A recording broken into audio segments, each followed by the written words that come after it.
guess I'm the last speaker before Ajit comes out and closes, so just between you guys and the reception. It also feels like we didn't coordinate, but I have 3 slides and I'll walk through them. It almost feels like I'm sort of doing a summarization of what you heard through the day. So it actually feels quite right. So let's get into it. We've talked about 5G. I think it's important to also then think about what 5G has done.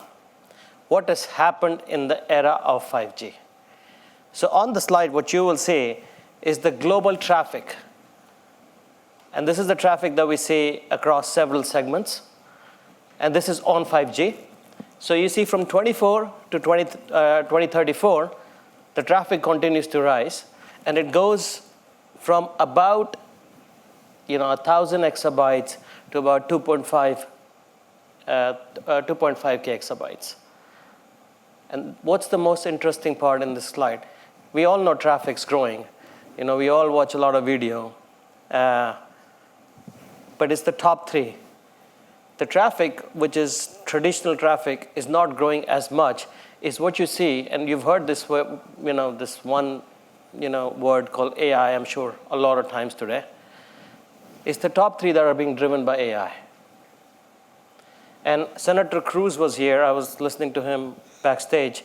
He talked about how we need to make sure that the networks for tomorrow lend themselves to this growth that we see. And Chairman Carr talked about mobilization of AI. It's happening, and it's going to continue to happen. The top 3, if you just break them down, the first one is enterprise AI. Basically, when you're at work and you're using an AI productivity tool, whether it's Copilot, whether it's Grok, whatever that may be. The second one from the top is consumer AI direct. That is when you go to ChatGPT or any such other service out there. Now, please note, the growth doesn't come by just new visits to these sites. The growth comes because these services, these offerings, start to become multimodal. Most of the invocations that you see today are actually text-based and now beginning to be image-based. But imagine as these become video, as these services render video based on AI, the traffic on cellular continues to rise. The third one, by the way, is indirect AI. This, by the way, we don't realize, but let's say when there is a 9-year-old somehow got hold of your phone and watching cat videos, those apps continue to recommend what the next cat video would look like. And there's a lot of traffic that gets generated. And cat video, of course, is not the most exciting part, but there's a lot of productivity traffic as part of that. So you see that this is what 5G is expected to carry and then into 6G. And we've heard during the day that this industry has the responsibility. What this industry actually never does, we don't believe in blocking. And that's just the ethos of wireless industry. We need to make sure that if there is a consumer demand, we go serve it. Let's find a way to make sure that we serve consumer and enterprise needs. That's how this industry works. And you see that this is the challenge in front of the industry. This is what we need to do. And we've talked about the ingredients that are necessary to serve this. But this is now the traffic. Let's talk about, we also heard about private wireless. Let's talk about what else is happening with 5G. There's a few other things happening. We're using 5G for now a lot of OT use. And OT use was not captured in the last slide, by the way. Last slide was enterprise IT use, CIOs, as Carl talked about. Now we're talking about OT use. OT is essentially now examples. We look at airports. In the US, there is about 20,000 airports between large public serving airports and some private airports. Only a small fraction of those have 5G today. In the US, there are 360 commercial ports. A very small fraction are now connected with 5G. And finally, The number on the last block, where it's manufacturing, refineries, mines, that number in the US is 600,000. There are 600,000 such locations.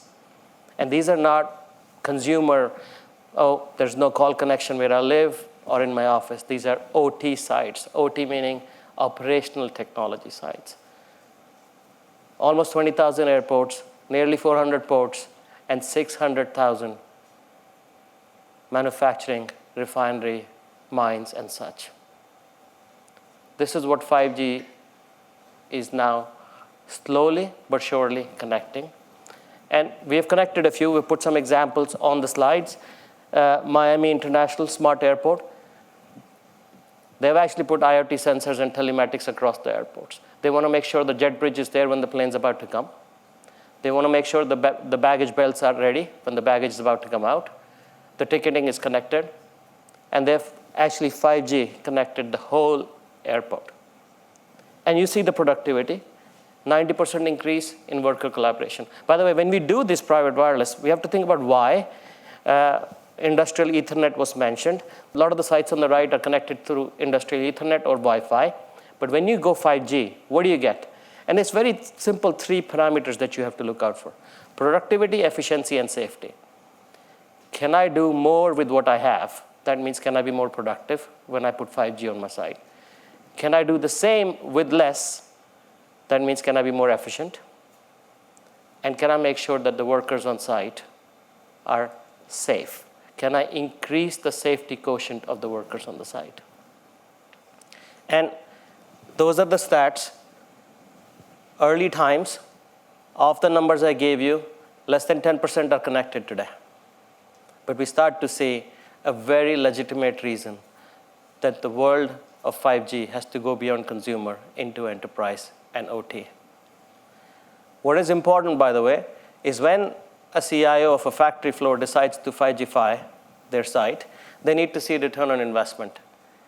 75% of the sites that have been connected with private wireless and with an edge network see a return on investment starting to come through in the first year.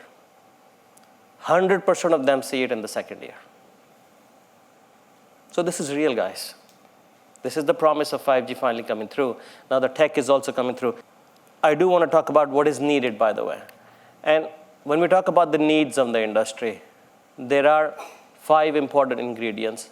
Everybody's talked about spectrum. Spectrum is critical. And Senator Cruz gave a very, very favorable position of where this administration is going to take spectrum in the US too. We have a promise to Senator Cruz as well. As Nokia and representing the technology industry, we will make the most of that spectrum. We will make sure that we will actually squeeze out every bit possible out of every hertz. That's a promise. And that leads me to the next one, which is sustainability. In 5G, which is the first network launched in the world, was 2019. And let's make an assumption that the first network in 6G will be launched in 2029. The energy budget that we are factoring in for every bit will be 2% of what it was in 5G. That's a 50-time reduction. 2%. Because the traffic's going up so much, we can't just let the energy bill go up as much. It's not possible. So we will drive sustainability into the networks. We talked about security. We see that the world will need, I think the word salt typhoon came up. That's a big peril of our industry. We need to make sure that every person on that network is safe and secure. This will lead to, in 6G, into something called quantum safe networks. And standards. In March of this year, the first 6G standardization meeting was held in Korea. And the US took a very strong, bold stance, led by the 3 big operators and the number of smaller ones, together with the supplier side of house. The standardization of 6G, the race has started, ladies and gentlemen.